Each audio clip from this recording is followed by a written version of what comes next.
Salut și bine v-am găsit la acest videoclip de pe YouTube, adică un nou videoclip în care bineînțeles, cum mai zicem noi, că o să cumpărăm ceva nou, pentru că ce altceva putem să facem acest joc. O să luăm, bineînțeles, chestia costă 50 de milioane, pentru că de ce nu, dacă tot m-am chinuit atât de tare.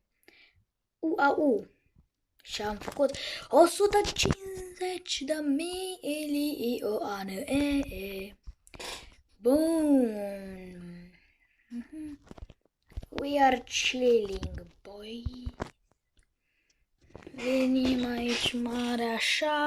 Ne ducem open to the shop. Bong, bong, bong, bong, bong. Asta e cam mult să-l luăm, dar totuși. Am luat ăsta, EA. Stai să văd cum dă. Da, așa. Da, bă, așa pe ăsta dă mult, da. Wow! Asta așa pe ăla dă mult, dar nu îți culege mult, adică nu îți culege mult dintr-un pătrățel, dar ăsta e super mare, super tare. Mai ales dacă e ăla, boostul ăla și mai și vine ăla din cer, așa că, pum! We're chilling. Căci că asta dă ori 2 pe polenul alb. De 2000 ăsta pe polenul alb și cum vine aia de sus, pum! Bă, destul de ok, sincer să fiu. Pum, vine asta, 17.000, uite că deja aproape am făcut ăla. Dați seama dacă primim și boost pe Spiderfield, ce pope ar fi. Și luăm și asta și uite că deja am umplut un backpack. Vine și asta imediat, că odată la 10 de alea îți dă unul. Bum! We're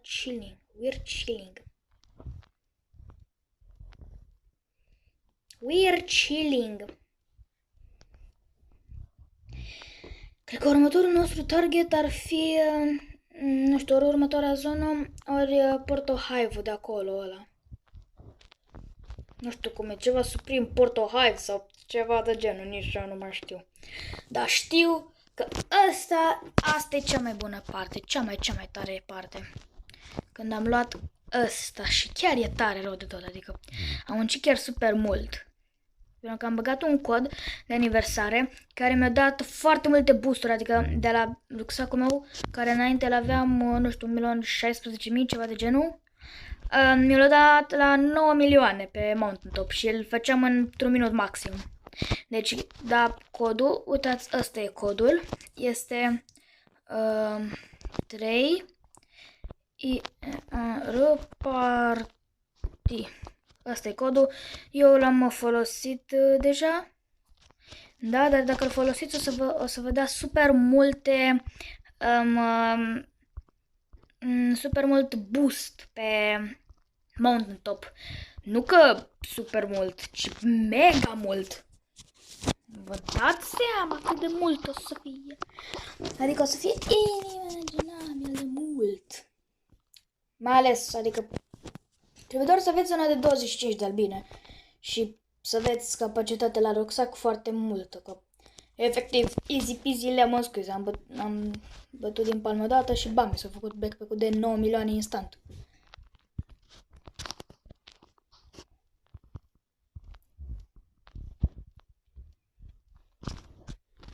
Bum, bum, bum, a venit ăla și mi-a dat 20.000, ceva de genul.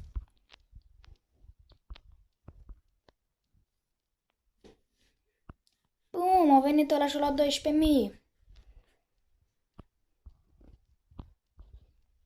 Bun, facem asta așa. Bum, vine din cer și ne-a dat ăla. Cât de șampon. Și să vină ăla. Bum. E bun, asta e un fel de ăla de acolo de la Pro Shop, de acolo de la ProBear, din zona de 10 albine, ca și un fel de ăla de Ramaro, dar că mai cu super puteri. Deci acolo dădea 12.000, stai să... Aici cât dădea? Ăla era 12.000. 8.000, da, dă ceva dublu, ori 50%. Să vedem? Spiderfield, te rog eu, Spiderfield. Pe Pumpkin Patch. Dar ia stai să vedem chiar că oare cât de pe Pumpkin Patch. Dacă ne băgăm aici, că și aici e destul de mult. Wow, de 4.000. Chiar și acum să vedem la ăla. Wow, de 20 și ceva de mii, 25.000, ceva în gen. Trebuie să vedem. Vine imediat. Hai. Mamă, oricum foarte mult, dar foarte mult, dar oricum.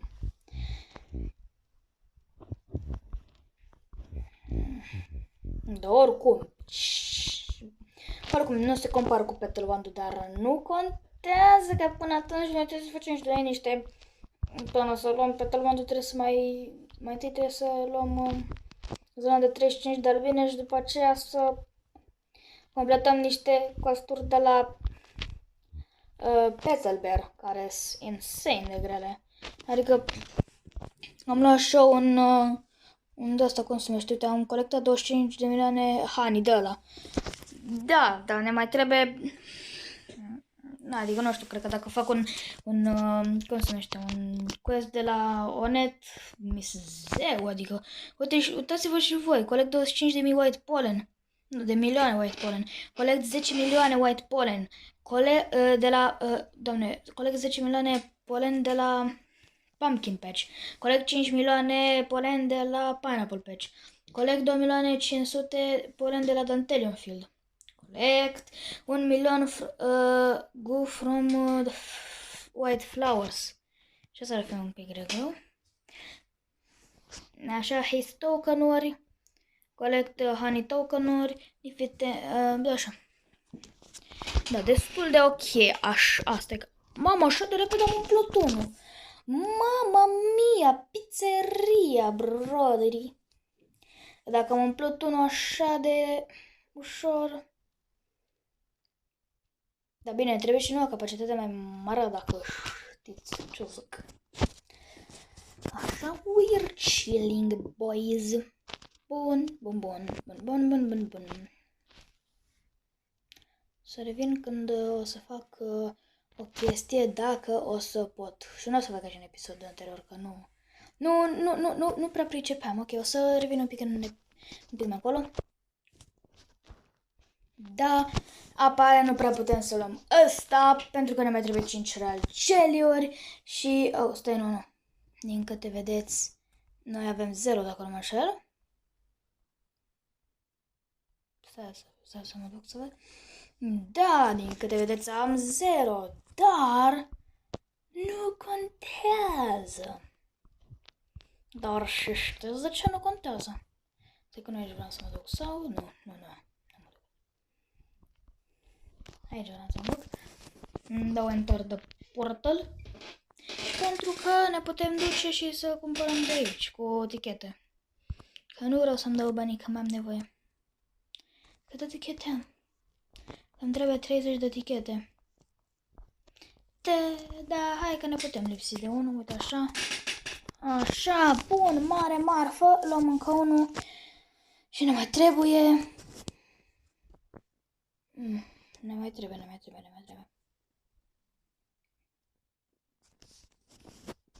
Un tichet ne mai trebuie. Mă dați seama ce s-a întâmplat. Un tichet ne mai trebuie. Și un tichet 700.000. Ne aproape un backpack.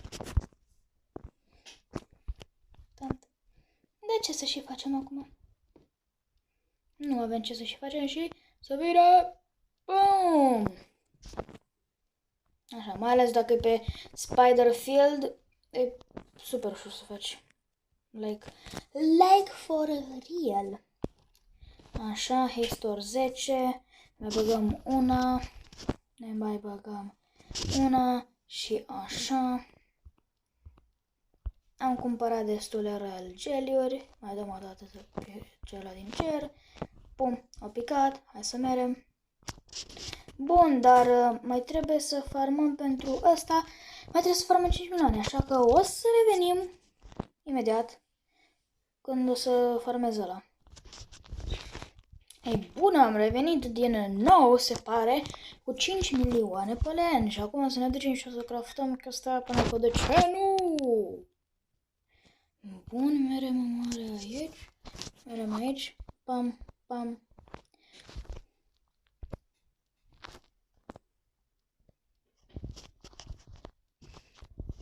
Aparent,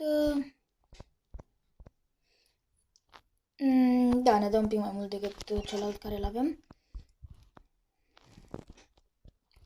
Și să vedem acum cum facem cu celălalt, că nu știm dacă putem să luăm iarăși în episodul de astăzi. Dar dacă nu este... Dacă trebuie să ne chinuim un pic mai mult... Iarăși 5 real geliuri. Mamă.